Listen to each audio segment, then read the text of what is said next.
why have you got a hippo in the golf club? He is a real hippo. He's a real hippo. That's the first thing I've got to establish, because a lot of people look at him and say, no, you're having us on here. He's not a real hippo. He definitely is. So he's a Nile hippo. He's a Nile hippo, and he was shot in the Nile by 1892 Captain Edgar Story. And Edgar died in 1909. So you can imagine his wife saying, what the hell are we going to do with a hippo? I know. I'll give it to the golf club. Let's get it out of the house. So he's been here since 1909, sitting proudly in the clubhouse. So in 1941, 3 naval officers, should we say, got slightly over-refreshed having enjoyed the hospitality here at Formby, and thought it would be a rather jolly jape if they steal a hippo and take them with him, which they duly did. So they got the hippo back to the naval base. Unbeknownst to them, they were mobilised literally the next morning, crack of dawn, and sent off hunting U-boats up in the Norwegian fjords in Narvik. So, oh my God, what are we going to do? We've got the hippo. Yeah. So, the only thing we can do, we've got to take him with us. He was torpedoed on 2 separate occasions. They managed to rescue him on both occasions, and the only real damage he suffered was a broken tooth. At the end of the war, the admiral got to hear that 3 of his officers had actually stolen this hippo. Oh my goodness, what am I going to do? Court-martial, you can't have naval officers stealing artifacts.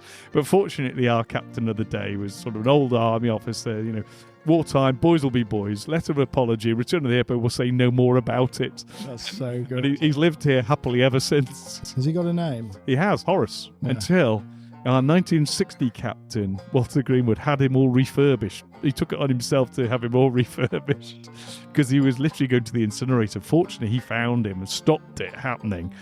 Paid for him to be all sorted out and massive unveiling.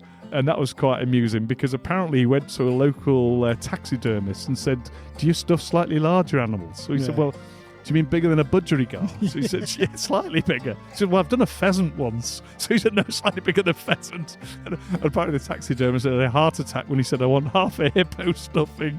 So the taxidermist thought, well, I don't really know what a hippo looks like. So he went down to Chester Zoo to take some photographs. I think he must have got a bit of light in the camera because the story goes, when there was the grand unveiling of the hippo came back up, he was a delicate shade of pink. And apparently when they all pointed him back said, oh my God, he's had a makeover from Elizabeth Arden. Covered in makeup. Exactly. So he was dispatched back to make him the dull grey colour that he is now. So Walter decided that he looked exactly like the captain of 1922 called Billy Nielsen. So for about 4 years he was called Billy, but he's reverted back to Horace again now.